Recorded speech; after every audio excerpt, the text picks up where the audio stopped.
Hello everyone, RBS degree college Meja खास के online platform पे सभी छात्रों का हम हार्दिक स्वागत करते हैं।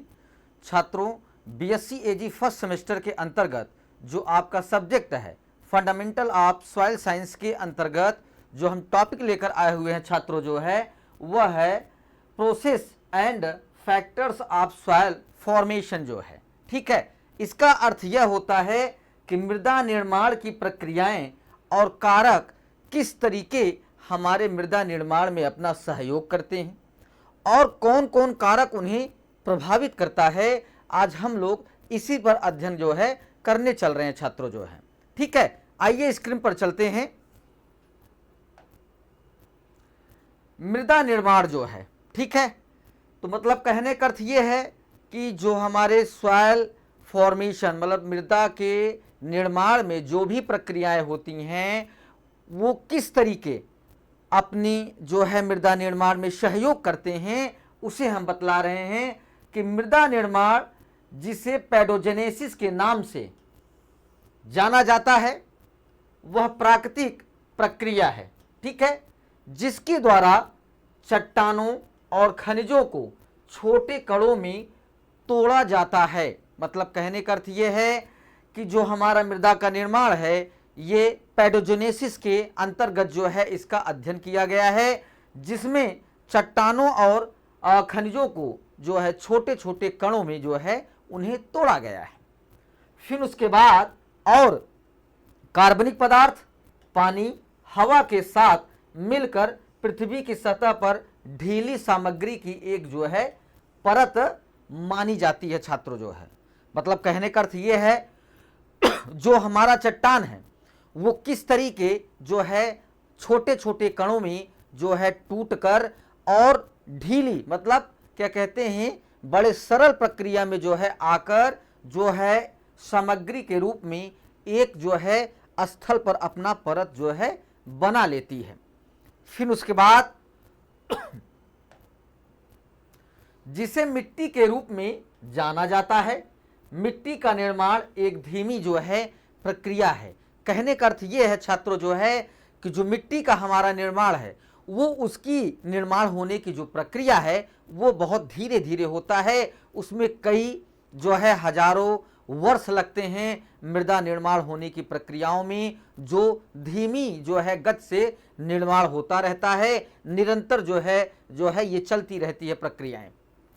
तो इसमें जो है जिसमें सैकड़ों हजारों साल लग सकते हैं और जलवायु स्थलाकृत मूल सामग्री वनस्पति और समय पर सहित विभिन्न कारक इसे जो है प्रभावित करते रहते हैं। मतलब कहने का अर्थ यह है कि हमारे मिट्टी के निर्माण में जो है एक तरीके से छात्रों जो है हमारी वनस्पतियां भी अपना सहयोग करती हैं। समय में जो है कई ऐसे परिवर्तन आते हैं जो विभिन्न जो है परतों को प्रभावित करते रहते हैं, जो उनके मुख्य कारक होते हैं मृदा निर्माण की प्रक्रिया में जो अपना योगदान देते हैं वो लोग। ठीक है, तो जो कारक हैं आपके उसे हम आपको बतला रहे हैं कि हमारा जो हजारों करोड़ों वर्ष जो है मिट्टी के निर्माण की जो निरंतर प्रक्रिया चलती रहती है उसमें जो है हमारा जलवायु भी जो है अपना योगदान देता है, स्थलाकृत भी अपना योगदान देता है और उसके बाद मूल जो सामग्रियां होती हैं वो भी अपना सहयोग देता है, वनस्पति है, समय है, सहित विभिन्न जो कारक जो है मृदा को प्रभावित करते हैं। फिर उसके बाद मृदा निर्माण की जो प्रक्रिया आती है जो है उसे हम आपको बतला रहे हैं कि मृदा निर्माण यह पैडोजेनेसिस में कई चरण जो है शामिल होते हैं, जिन्हें पूरा होने में सैकड़ों या हजारों साल जो है लग सकते हैं। मृदा निर्माण के चरणों को मोटे तौर इस प्रकार वर्गीकृत किया जा सकता है कि जैसे जो है हमारी जो मृदा निर्माण की प्रक्रिया है वो किस तरीके क्या कहते हैं अपना निरंतर सहयोग देता रहता है, जिसमें चट्टानें और कार्बनिक पदार्थ जो है हमारे मृदा के परतों में जो है मिश्रण करते रहते हैं और वो परत के रूप में जमते जाते हैं। तो कहने का अर्थ यह है कि मृदा निर्माण की प्रक्रिया इसी तरीके जो है छात्रों जो है लगातार चलती रहती है। फिर उसके बाद अपक्षय की प्रक्रिया होती है, जो आपके मृदा निर्माण की प्रक्रिया में जो है अपना सहयोग देता है। मृदा निर्माण का पहला चरण चट्टानों और खनिजों के छोटे कणों में टूटने का होता है छात्रों। यह भौतिक प्रक्रियाओं जैसे कि जमना और पिघलना, कर्षण मतलब घर्षण की प्रक्रिया जो है, और जड़ वृद्ध और रासायनिक प्रक्रियाओं जैसे कि ऑक्सीकरण और कार्बोनेशन के माध्यम से जो है मृदा निर्माण की जो प्रक्रिया है वो निरंतर चलती रहती है। फिर उसके बाद जोड़ने की प्रक्रिया आती है। किस तरीके कणों को जोड़ा जाता है? तो जैसे जैसे मौसम बदलता रहता है और मिट्टी में कार्बनिक पदार्थों, पोषक तत्व और खनिज जुड़ते जाते हैं, ये सड़ते हुए पौधे और जानवरों के पदार्थों के द्वारा जो है ये मृदा की परत का जो है निर्माण करते रहते हैं। फिर उसके बाद ये अपने मूल अवस्था में आते हैं जब इनका समय आता है जो है। फिर उसके बाद वायुमंडलीय जमाव या उर्वरकों और अन्य मिट्टी संशोधनों के माध्यम से जो है आ सकते हैं, जो एक मिट्टी के निर्माण की प्रक्रिया में अपने परत के रूप में उसे प्रदर्शित करते हैं। फिर उसके बाद परिवर्तन आपका आता है छात्रों जो है, तो रासायनिक और जैविक प्रक्रियाओं के माध्यम से मिट्टी के खनिजों और कार्बनिक पदार्थों को बदलना मिट्टी के निर्माण में जो है महत्वपूर्ण योगदान जो है अदा करता है। फिर स्थानांतरण आपका आता है छात्रों जो है, जो आपके मृदा निर्माण की प्रक्रिया में जो अपना योगदान देते हैं जो है, उसी को हम बतला रहे हैं। जो पहला आपका था अपक्षय की प्रक्रिया, फिर उसके बाद दूसरा था जोड़ने की प्रक्रिया, फिर तीसरा आपका था परिवर्तन की प्रक्रिया, फिर चौथा आपका आता है स्थानांतरण की प्रक्रिया जो है, जो आपकी मृदा जो है निर्माण की प्रक्रिया में अपना योगदान देते हैं, सहयोग करते हैं और शामिल होते हैं। तो मिट्टी के अंदर मिट्टी के कणों, पोषक तत्वों की आवाजाही जो स्थानांतरण जो है कहते हैं इसे। यह निछालन मिट्टी के माध्यम से पानी की आवाजाही या केचुओं जैसे मिट्टी के जीवों की गतिविधि जैसी प्रक्रियाओं के माध्यम से जो है हो सकता है, जो आपके मिट्टी के निर्माण में प्रक्रिया लगातार चलती रहती है। फिर उसके बाद क्षैतिज आता है छात्रों जो है, तो समय के साथ मिट्टी रूपरेखा के भीतर अलग अलग परतें या क्षैतिज बन सकते हैं। इन परतों को उनकी भौतिक, रासायनिक और जैविक विशेषताओं द्वारा परिभाषित किया जाता है, जो उसमें अपनी विघटन की प्रक्रिया जो है भौतिक, रासायनिक और जैविक प्रक्रियाओं के द्वारा मृदा निर्माण की जो प्रक्रिया है उसे लगातार निरंतर जो है चलाते रहते हैं। फिर आता है मिट्टी की उम्र बढ़ाना जो है, ठीक है। तो मृदा की कैसे उम्र बढ़ती है? समय के साथ मिट्टी का विकास होने के साथ साथ यह अधिक जटिल और परिपक्व होती जाती है। मिट्टी की उम्र बढ़ने से मिट्टी की संरचना, पोषक तत्वों की उपलब्धता और जल धारण क्षमता जैसी अद्वितीय गुणों की जो है विकसित हो सकते हैं, जो आपके मिट्टी की उम्र को बढ़ाते हैं छात्रों। फिर उसके बाद मृदा निर्माण को प्रभावित करने वाले कारक जो है उसे हम बतला रहे हैं कि मृदा निर्माण की प्रक्रिया में किस तरीके जो है कौन से कारक उसे प्रभावित करते हैं और किस तरीके जो है मिट्टी की परतों का जमाव होता है और क्या परिवर्तन होता है, क्या उसकी संरचना होती है, क्या उसकी बनावट होती है, जो उन्हें कारकों से जो है प्रभावित होने की प्रक्रिया के दौरान जो है प्रदर्शित होता है। तो यह मिट्टी को बनाने वाले ढीले ढीले कार्बनिक और खनिज पदार्थ का वर्णन करता है। मिट्टी मूल सामग्री के भौतिक और रासायनिक गुणों को धारण करेगी, जैसे कि रंग आपका हो गया, बनावट हो गया, संरचना हो गया और खनिज जो है सामग्री हो गया, जो आपकी मृदा निर्माण को प्रभावित करने में जो है अपना सहयोग या योगदान देता है छात्रों। फिर आपका जलवायु आता है, ठीक है। यह मिट्टी के निर्माण को प्रभावित करने वाले सबसे महत्वपूर्ण तत्वों में से एक है। प्राथमिक योगदान देने वाले चर तापमान और वर्षा जैसी जलवायु तत्व हैं।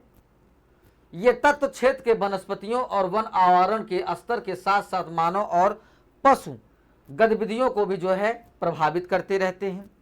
फिर आपका आता है तल रूप जो है, भूमि की सतह का आकार, ढलान और स्थान उत्पन्न होने वाली मिट्टी के प्रकारों को जो है अत्यधिक जो है प्रभावित करते रहते हैं। जल स्तर या सतही अपवाह की गहराई मिट्टी के निर्माण को जो है प्रभावित करती हैं।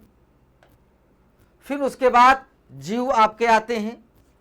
सभी जीवित चीजें जैसे बैक्टीरिया, कवक, वनस्पति, लोग और जानवर मिट्टी के उत्पादन की प्रक्रिया में रूप से जो है योगदान करते रहते हैं। कुछ सूक्ष्म जीव अम्लीय परिस्थितियों को जो है बढ़ावा देते हैं और मिट्टी के रसायन विज्ञान को बदलते हैं, जिससे मिट्टी के निर्माण की प्रक्रिया को जो है प्रभावित करते रहते हैं। फिर उसके बाद कार्बनिक यौगिकों को सूक्ष्म जीवों द्वारा तोड़ा जाता है, जो फिर से मिट्टी में उत्पादकों को पुनः जो है चक्रित करते रहते हैं, उसको रिसाइकलिंग के रूप में घुमाते रहते हैं। ठीक है, तो कहने का अर्थ यह है छात्रों जो है कि जो हमारे कार्बनिक यौगिक हैं, जो सूक्ष्म जीव हैं, वो हमारे मिट्टी को जो है एक तरीके से रिसाइकलिंग करते हैं, मतलब उस मिट्टी में आवाजाही करते हैं और उस मिट्टी में कुछ ऐसी भी चीज़ों को जो है वो सेवन करते हैं, जिसके द्वारा वो जो है लैट्रिन करके मिट्टी को जो है उपजाऊ बनाते हैं। और ये ज़्यादातर प्रक्रियाएं आपकी जो है सूक्ष्म जीवों में जो है आपका केचुआ होता है, जो आपकी मिट्टी की उर्वरता को, फर्टिलिटी को बहुत अच्छे तरीके से बढ़ाता है। फिर उसके बाद जानवरों की बूंदों, मृत कीड़ों जानवरों के कारण अधिक सड़ने वाला कार्बनिक कचरा जो है बनता है। अवशिष्ट उत्पाद मिट्टी के कणों के समूहन का कारण बनते हैं और मिट्टी की संरचना को जो है बढ़ाते हैं। फिर आपका समय आता है। इन सभी तत्वों को मिट्टी के साथ प्रतिक्रिया करने में कितना समय लगता है? मिट्टी के निर्माण में महत्वपूर्ण परिवर्तन होने में कई हजार जो है साल जो है लगते हैं, जिससे निरंतर मिट्टी का जो है निर्माण चलता रहता है। फिर उसके बाद यहाँ तक कि स्थिर परिदृश्यों में भी ये मिट्टी बनने वाली ताकतें मिट्टी को प्रभावित करती हैं। सामग्री सतह उड़ जाती हैं और मिट जाती हैं और उस स्थान पर जो है जमा हो जाती हैं। मतलब जो मिट्टी का ऊपरी परत है छात्रों जो है वो हवा के द्वारा उड़ जाता है, वहाँ से वो मिटने के बाद कहीं दूसरी जगह स्थान पे जाके जहाँ पे हवा नहीं होता है वो वहाँ पे स्थिर होके मिट्टी की परत के रूप में जो है प्रदर्शित करती हैं। फिर उसके बाद आता है कि मृदा निर्माण का महत्व क्या है। मिट्टी का निर्माण एक महत्वपूर्ण प्राकृतिक प्रक्रिया है जो पर्यावरण और पृथ्वी पर जीवन को सहारा देने में महत्वपूर्ण जो है भूमिका निभाती है। फिर उसके बाद पोषक तत्वों का आवर्तन आपका मृदा निर्माण जीवित जीवों पर्यावरण के बीच पोषक तत्वों के चक्रण की जो है अनुमति देता रहता है। मृदा निर्माण की प्रक्रिया चट्टानों को छोटे कणों में तोड़ देती है, जिन्हें पौधे और अन्य जीवित जीव अवशोषित जो है कर सकते हैं। जैसे जैसे ये जीव मरते हैं और ये सड़ते जाते हैं और कार्बनिक पदार्थ का जो है निर्माण करते जाते हैं, उनके पोषक तत्व मिट्टी में आपस में आ जाते हैं, जिससे पोषक तत्वों में भरपूर जो है वातावरण जो है बना रहता है। फिर उसके बाद जल भरण आता है, भंडारण आपका। मिट्टी का निर्माण पर्यावरण में जल प्रवाह और भंडारण को विनियमित करने में जो है मदद करता है छात्रों। मिट्टी एक प्राकृतिक स्पंज की तरह काम करती है, जो पानी को सोख लेती है और बाद में उपयोग के लिए उसे जो है रोक कर जो है रखती है, जिससे पौधा उसे जो है अपनी जो है जीवन काल या जो उनका जीवन काल होता है पौधों का, उन्हें आवश्यकता के अनुसार जो है वो मिट्टी से जो है उस पानी को जो है अवशोषित करते रहते हैं और अपने जीवन काल को विकास करते रहते हैं और वृद्धि करते रहते हैं। फिर उसके बाद आवास का निर्माण आपका। मिट्टी का निर्माण पौधों, जानवरों और सूक्ष्म जीवों सहित विभिन्न जीवों के लिए आवास बनता है। मिट्टी के गुण जैसे उसकी बनावट, नमी की मात्रा और पोषक तत्वों का स्तर उन जीवों को जो है प्रभावित करते रहता है। ठीक है। फिर कार्बनिक भंडारण आपका आता है। मिट्टी का निर्माण कार्बनिक चक्र में एक महत्वपूर्ण भूमिका निभाता है। जैसे जैसे पौधे बढ़ते हैं वे वातावरण से कार्बन डाइऑक्साइड को अवशोषित करते हैं। उसके बाद अवशोषित करने के बाद जो है वो उस वातावरण को संतुलित करके पौधों के वृद्धि को जो है एक तरीके से अपना योगदान देते हैं, जिससे पौधा अच्छे तरीके से जो है विकास करता है, वृद्धि करता है और उत्पादन अच्छा देता है। फिर आपका मृदा निर्माण के कारक, जो मृदा निर्माण में अपना योगदान देने वाले जो कारक होते हैं उसे हम बतला रहे हैं। जो आपका मूल सामग्री है, कुछ मिट्टी सीधे अंतर्निहित चट्टानों से जो है अपक्षयित होती रहती हैं। इन अपशिष्ट मिट्टी में मूल चट्टानों के समान ही सामान्य रसायन होता है। अधिक सामान्यता मिट्टी को उन सामग्रियों से बनती हैं जो कहीं और चली गई हैं। सामग्री कई मील या केवल कुछ फीट चली गई जो हो सकती है, जो नदियों के किनारे तलछटी की जो है बनावट को जो है अलग जो है होता रहता है। फिर उसके बाद जो इस बात पर निर्भर करती है कि धारा तेजी से बह रही है और धीरे धीरे तेज गति से बहने वाली पानी बजरी, चट्टाने और रेत को जो है छोड़ती रहती हैं। मतलब पानी जो है जिस तरीके से अपने वेग को तेज करता है तो वहाँ पे जो है आपकी जो बजरी होती है, कण होते हैं और चट्टाने होती हैं, रेत होती हैं, वो धीरे धीरे अपनी जगह को छोड़कर दूसरी जगह पे अपना जमाव लेती रहती हैं। फिर आपका जलवायु आता है छात्रों। जलवायु के आधार पर मिट्टी अलग अलग होती हैं। तापमान और नमी की मात्रा अपक्षयित और निक्षालन के लिए विभिन्न पैटर्न का जो है कारण बनती हैं। हवा, रेत और अन्य कणों को पुनर्वर्तित करती रहती हैं। विशेष रूप से शुष्क क्षेत्रों में वर्षा की मात्रा, तीव्रता, समय और प्रकार मिट्टी के निर्माण को जो है प्रभावित करती रहती हैं, जो हमारे मृदा के बनने में जो है अपना अवरुद्ध जो है करती हैं। फिर उसके बाद स्थलाकृत आता है छात्रों जो है, तो ढलान और पहलू मिट्टी की नमी और तापमान को प्रभावित करते हैं। सूरज की ओर मुख किए हुए खड़ी ढलानें गर्म होती हैं। खड़ी मिट्टी का क्षरण हो सकता है और वे बनते समय अपनी ऊपरी मिट्टी को जो है खो सकते हैं। फिर जैविक कारक आपके आते हैं। पौधों, जानवर, सूक्ष्मजीव, मनुष्य मिट्टी के निर्माण को प्रभावित करते हैं। जानवर और सूक्ष्मजीव मिट्टी को मिलाते और बिल और छिद्र को बनाते हैं, जिससे आपके मिट्टी के निर्माण की प्रक्रिया जो है निरंतर चलती रहती है।